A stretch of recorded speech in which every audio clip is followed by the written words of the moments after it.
ప్రసంగం అంతా కూడా 72 పేజీల ప్రసంగ సారాంశం, అరచేతిలో వైకుంఠం, ఆద్యాంతం అబద్ధం. ఇది భట్టి గారి ప్రసంగం యొక్క సారాంశంగా మనం చెప్పుకోవాల్సినటువంటి అవసరం ఉంది. ఇకపోతే బడ్జెట్ లో రాష్ట్ర ప్రజలు ఎంతో ఆశగా ఎదురు చూశారు.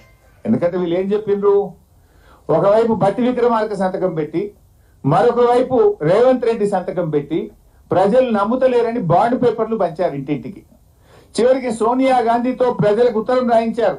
ఈ 6 గ్యారంటీలు 100 రోజుల్లో అమలు చేసే బాధ్యత తల్లిగా నేను తీసుకుంటాను అని సోనియా గాంధీతో ఉత్తరం రాయించారు. బాండ్ పేపర్ మీద 2 సంతకం పెట్టి పంచారు. ప్రజలు ఏమనుకున్నారు, 100 రోజులపై 400 రోజులైంది, సరే మొదటి బడ్జెట్ లో పెట్టలేదు, ఈ బడ్జెట్ లోనైనా 6 గ్యారంటీలను అమలు చేస్తారేమో, ఇంకా 420 సంగతి తర్వాత ఈ 6 అమలు చేస్తారేమో అని రాష్ట్ర ప్రజలు ఎంతో ఆశగా ఎదురు చూశారు. ఇలా మహాలక్ష్మి 2500 ఇస్తారేమో, బడ్జెట్ లో పొందుపరుస్తారేమో అంటే ఆ మహాలక్ష్మి ఊసే లేదు. 2500 రూపాయల సంగతి దేవుడెరుగు కానీ 250 కోట్లతో అందాల పోటీలకు మాత్రం డబ్బులు పెట్టిండు రేవంత్ రెడ్డి. అందాల పోటీలకు 250 కోట్లు బడ్జెట్ లో పెట్టిండు, కానీ 2500 రూపాయల మహాలక్ష్మికి మాత్రం నయా పైసా బడ్జెట్ లో పెట్టలేదు. చేయూత 4000 పెన్షన్ ఇస్తారు అని ఆశ చెప్పారు. 2023 డిసెంబర్ లోనే ఇస్తామన్నారు. 2024 డిసెంబర్ అయిపోయింది.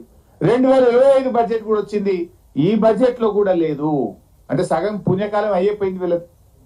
అంటే ఇలా వృద్ధులను, వితంతువులను, గీత చేనేత కార్మికులను, ఎయిడ్స్ పేషెంట్లను కూడా ఈ రాష్ట్ర ప్రభుత్వం 4000 పెన్షన్ ఇవ్వకుండా, బడ్జెట్ లో నిధులు పెట్టకుండా మోసం చేసిండ్రు. పెన్షన్ల విషయంలో ఒక పని అయితే చేసిండ్రప్ప, కొత్త పెన్షన్లు ఇవ్వలేదు కానీ ఉన్న పెన్షన్లు మాత్రం కూడా వీకిండ్రు. రేవంత్ రెడ్డి గారి 16 నెలల పాలనలో ఈ రాష్ట్రంలో 1,50,000 పెన్షన్లు తగ్గినాయి. 1,50,000 పెన్షన్లు కోత పెట్టిండ్రు. వీళ్ళు చెప్పింది 4,000 ఇస్తామని, 4,000 ఇవ్వలేదు కదా. ఉన్న పెన్షన్లలో 1,50,000 మందిని ఏరేసిండ్రు. I'm challenging. తర్వాత పోయిన బడ్జెట్ స్పీచ్ లో భట్టి గారు ఏం చెప్పిందంటే 31,000 కోట్లతో రుణమాఫీ చేస్తున్నామని 2024-25 బడ్జెట్ లో చెప్పారు. 31,000 కోట్లతో చేస్తామని చెప్పారు. ఈ బడ్జెట్ లో చూస్తే మేము 20,000 కోట్లు ఇచ్చేస్తాము అని చెప్పేసాం.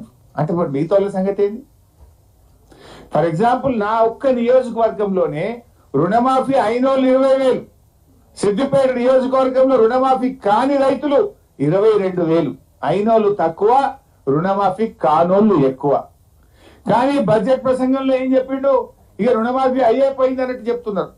మరి మిగతా వాళ్ళకి ఇస్తారా? ఎప్పుడు ఇస్తారు? రేవంత్ రెడ్డి గారు 2 లక్షల మీద ఉన్న వాళ్ళు కట్టండి, ఉరకండి, బ్యాంకులో పోయి కట్టండి, మీరు ఎవరైతే 2 లక్షల మీద ఉన్నది కడతారో మీకు కూడా రుణమాఫీ చేస్తా అని రేవంత్ రెడ్డి చెప్పిండు. మరి ఆయన మాట ముఖ్యమంత్రిని నమ్మి కడితే ఇవాళ వరకు 2 లక్షల మీద ఉన్న వాళ్ళకైతే లేదు, 2 లక్షల లోపు ఉన్న వాళ్ళకైతే లేదు. ఇవాళ 2 లక్షల లోపు రుణమాఫీ అయిందని భట్టి గారి ప్రసంగంలో చెప్పారు.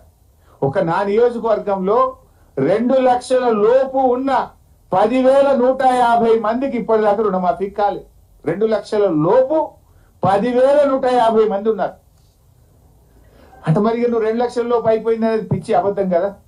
2 లక్షల లోపు రుణమాఫీ అయిందన్నావు కదా బట్టి, పోదామా మదిరకు? ఎప్పుడు పోదాని చెప్పు, పోయి అడుగుదాంపా. రుణమాఫీ మొత్తం అయిందా? ఏ ఊరికి పోదావో నీ నియోజకవర్గంలో చెప్పు. లేదు నా నియోజకవర్గానికి వస్తా అంటే సాధారణంగా నేను ఆహ్వానిస్తా. రుణమాఫీ అయిపోయింది 2 లక్షల లోపు అని చెప్పినావు, కాలేదు. ఇది ప్రజల్ని, రైతుల్ని మోసం చేస్తున్నావు నువ్వు. అది కూడా లేదు. అంటే 2,500 మహాలక్ష్మి లేదు, 4,000 పెన్షన్ లేదు, రుణమాఫీకి కేటాయింపులు లేవు, తులం బంగారంకు కేటాయింపులు లేవు, నిరుద్యోగ భృతికి కేటాయింపులు లేవు. అంతా బోగస్. పోయినసారి బడ్జెట్ లో 2024-25లో ఆన్ గోయింగ్ ప్రాజెక్ట్స్, ఈ సంవత్సరంలో 6 పెండింగ్ ప్రాజెక్టులు పూర్తి చేసి నీళ్లు అందిస్తామని 24-25లో చెప్పిండ్రు. అండ్ ఈ సంవత్సరం 12 ప్రాజెక్టులు పూర్తి చేస్తాము అని చెప్పిండ్రు. నేను అడుగుతున్నా, ఒక్క ప్రాజెక్టు పూర్తి అయిందా? అయితే దాని పేరేందో చెప్పండి.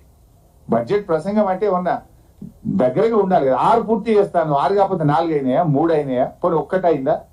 ఒక్కటి కూడా పూర్తి కాదు. పోయిన బడ్జెట్ లో చెప్పిండ్రు 6 పూర్తి చేస్తాం. అండ్ ఈ సంవత్సరం 12 పూర్తి చేస్తాం అన్నారు. 6లో 1 కాలేదు, ఈసారి 12 పూర్తి చేస్తామంటే ఎవరి చెవులో పువ్వులు పెడుతున్నారు.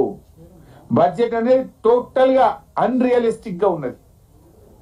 ఇంకా జోక్ ఏంటంటే ప్యాథెటిక్ సిచ్యువేషన్. ఆ బడ్జెట్ ప్రసంగాన్ని తయారు చేసిన మంత్రివర్గం కావచ్చు, అధికారులు కావచ్చు, నాకు సిగ్గుచేటిది అసలు. మక్కి సేమ్ టు సేమ్. ఉదాహరణకు రీజనల్ రింగ్ రోడ్ ఒకసారి ఎంత ఉండే పేజ్ నంబర్ 61